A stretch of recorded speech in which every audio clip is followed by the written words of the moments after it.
Alright, so here's a little sneak peek of what we're building today.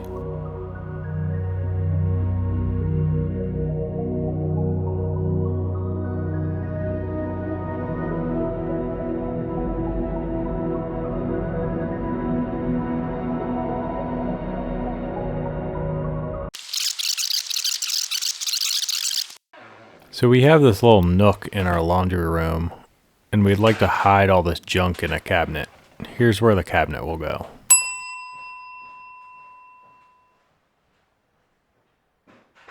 I did a little online browsing to see what it would cost to buy these cabinets. I'd need 2 of these ones from Lowe's, so that would bring me to right around $2,600 for stock cabinets. Then for custom, I'm looking more in the $6,000 to $8,000 range for my space. So instead of that route, I'm setting a goal of building these cabinets for under $1,000. Alright, enough money talk, let's get this project started.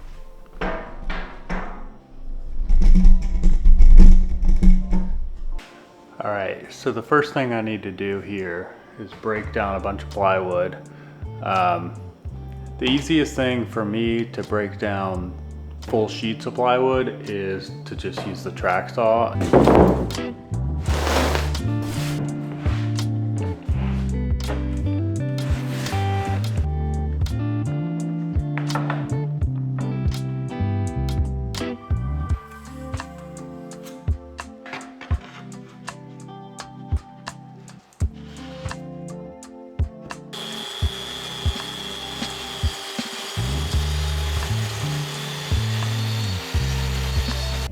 So really what I do is cut all the cabinet parts a little oversized with the track saw.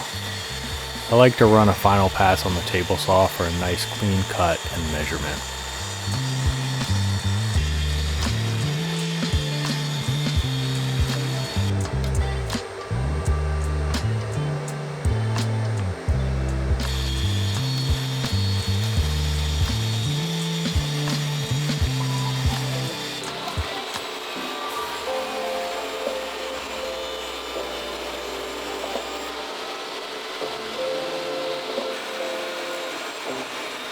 I'm cutting all the parts I need for the cabinet carcass.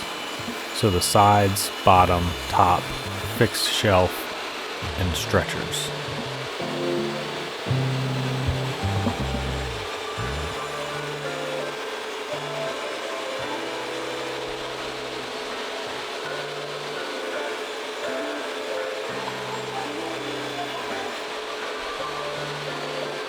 So these are all the side pieces to the cabinets. These are the inside faces.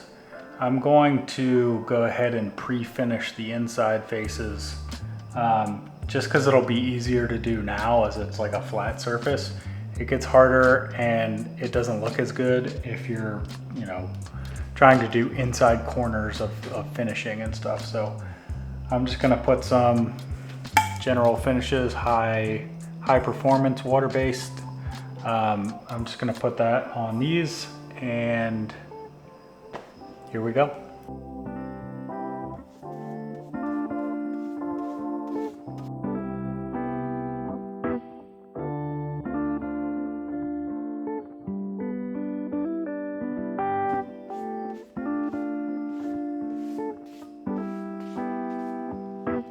I like to do 2 coats of the finish, so I do a light 120 grit sanding in between coats.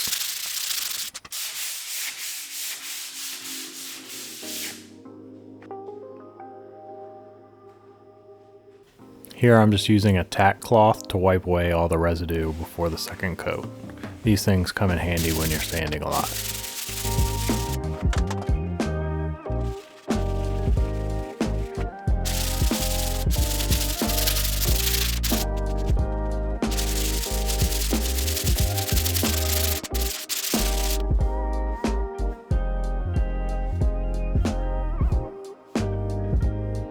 For the stretchers, I'm just going to use some pocket holes to attach them. So I'm going to drill some pocket holes real quick.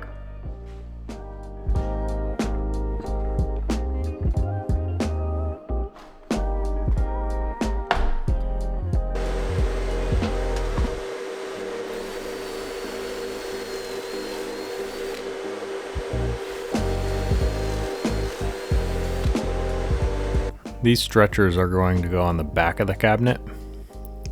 One on the top, one in the middle, and one on the bottom.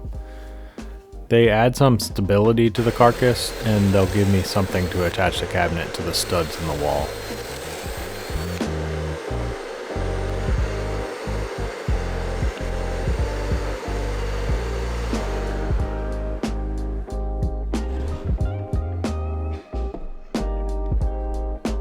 Next up, we're cutting the rabbets and dados in the sides. I use a scrap piece of plywood as a template to run a router bit along for the top rabbets.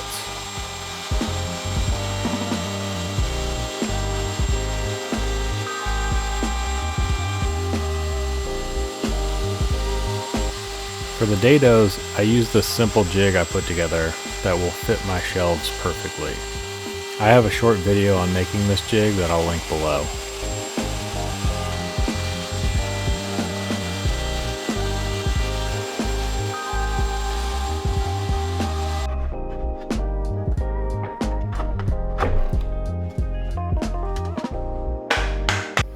I make a couple passes to get down to the 3/8 inch depth that I'm going for.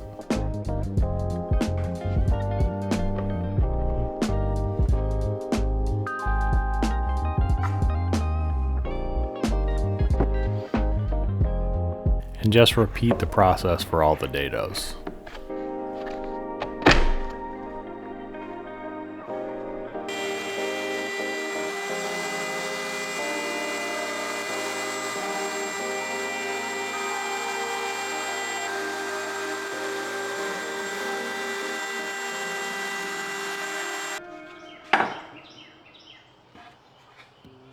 Now I need to cut a groove in the shelves that will hold the back panel.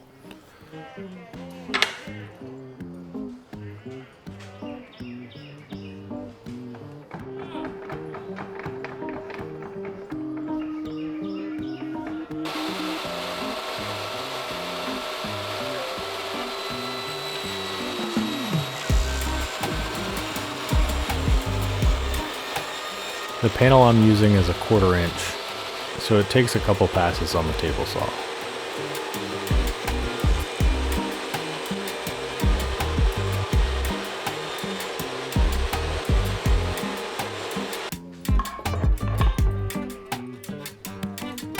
Next up, let's cut the toe kicks.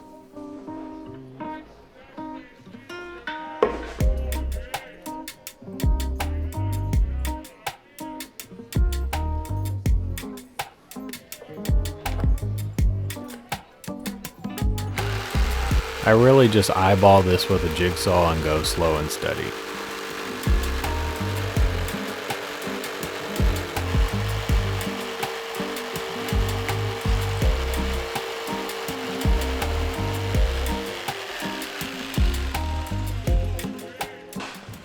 All right, I think it's time to put some of this together. Let's see how it goes.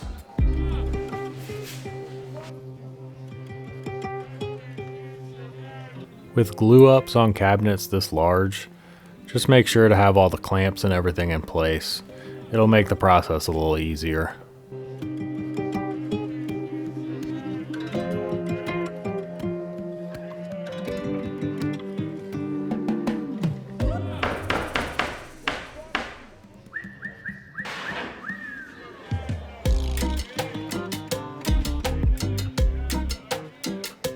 Clamp the top and bottom, and what I didn't film here is I put a couple screws in from the outside of the cabinet into these shelves for extra clamping pressure.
I pre-finish the back panels before cutting them to size and sliding them in from the top of the cabinet.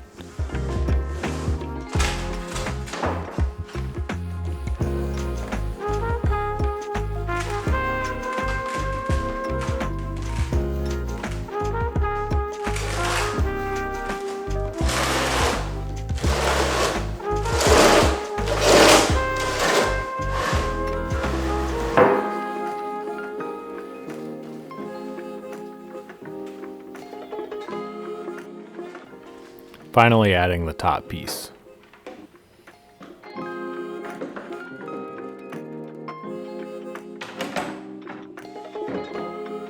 Once I have the back panel in, I'll screw in the stretchers.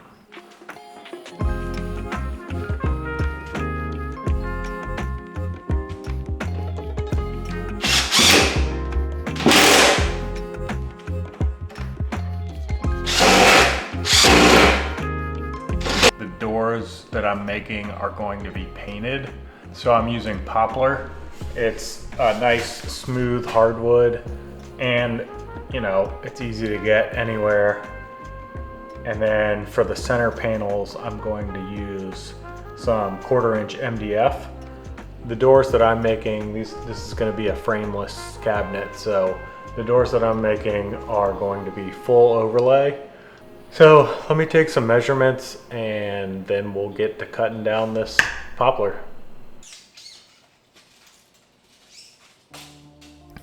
I also have a video on making these shaker style doors that you should check out, and I'll link that below as well.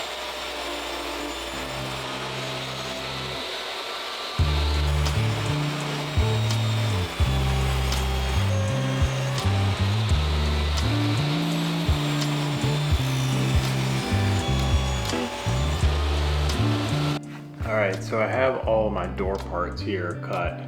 These are going to be the longer styles, these are going to be the shorter styles, and then these are all the rails. All the rails are the same because the doors are all going to be the same width. So now what I need to do is cut a groove into every piece, and that's going to accept the center panel. So the center panel I'm just making out of 1/4" MDF. And that's because it's smooth and this is going to be painted. Let me get to cutting the grooves here.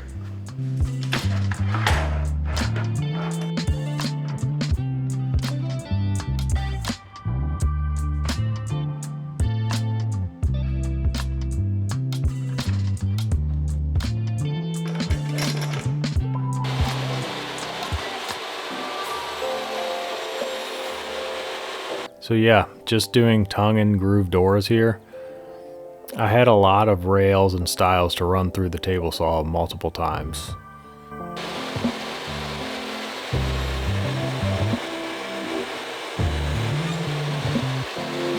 This could be quicker if you have a router table and the matching bits to make the tongue and grooves, but I don't, so I spent a lot of time on the table saw getting the fit just right.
Once all the door parts are cut I need to cut down the MDF for the center panels.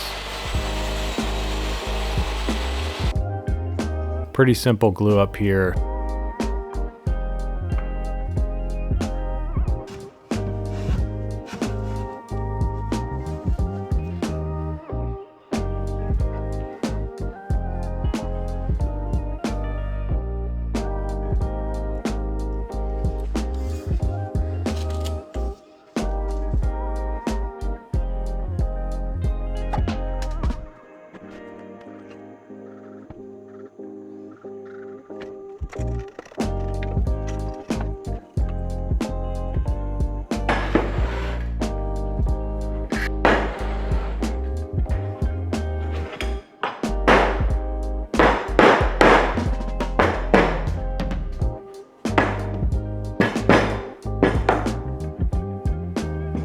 So these larger doors, I added a center rail for support and to hopefully prevent any warping in the future.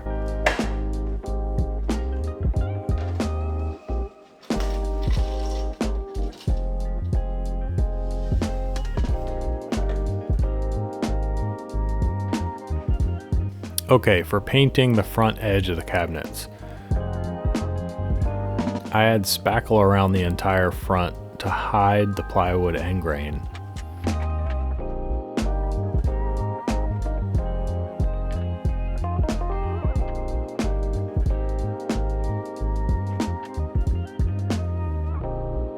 This is pretty straightforward, just add the spackle and sand it flat.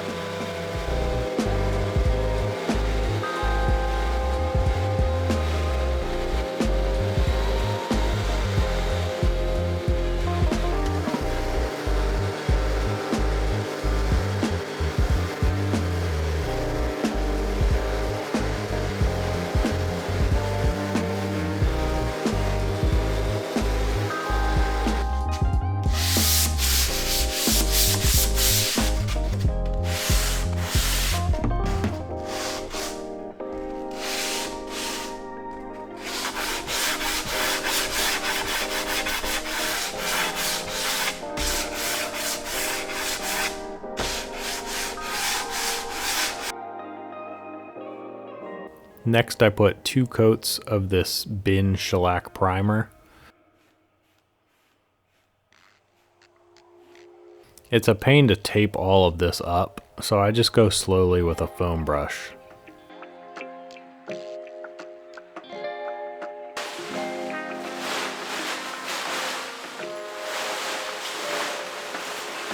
I got one of these Wagner tents a couple years ago that I used for spraying.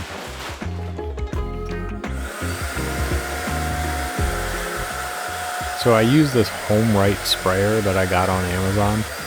It's pretty inexpensive, but it has a pretty big cult following. So if you're looking to get into spraying, then give this one a try. I'll link the one that I have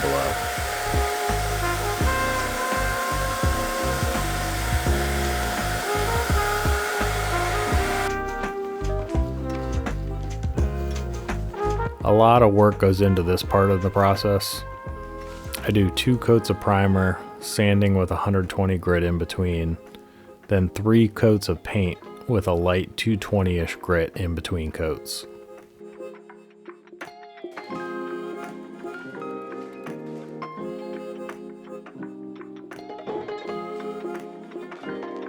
I finally got to see what this project was looking like once the paint dried.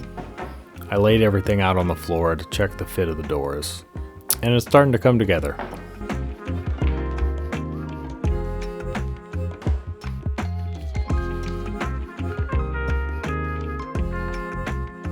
For the door hinges, this Craig jig is definitely the way to go. I just line it up to the top and bottom of each smaller door and one in the middle of the large doors. The jig comes with a Forstner bit, so it's just super simple to get the hinges added.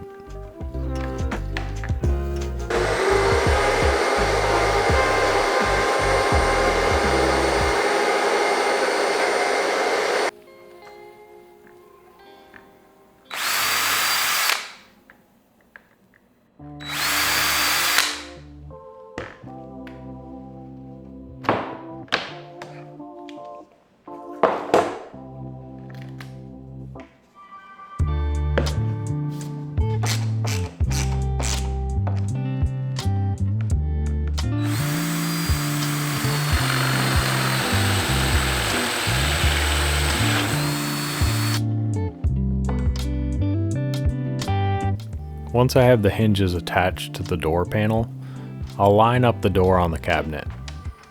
I measured these doors to have an 1/8 inch reveal all the way around, so I line up the door an 1/8 inch from the top to attach them to the carcass.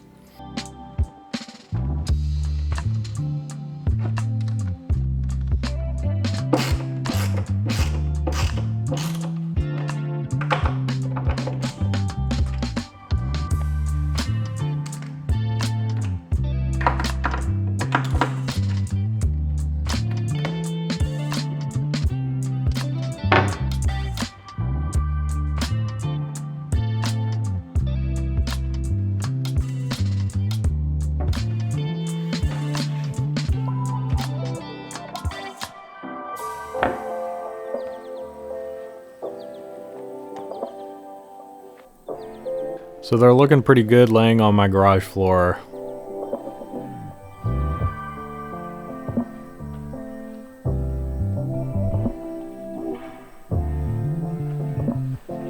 I just need to get the space ready for installation.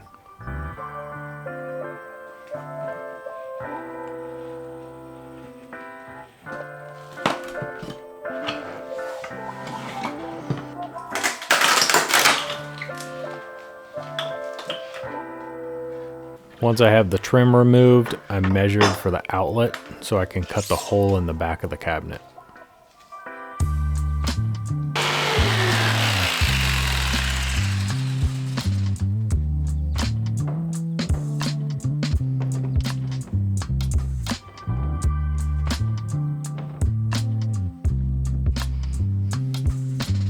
There you go, movie magic, and the cabinets are installed.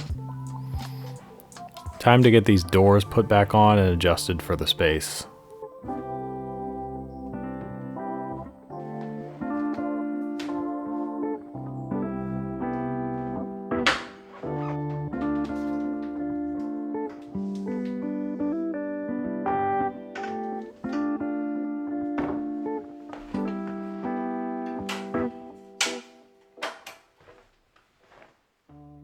I still need to add some trim to the sides and top, but this video is getting a little long, so I'll hold off on showing that process.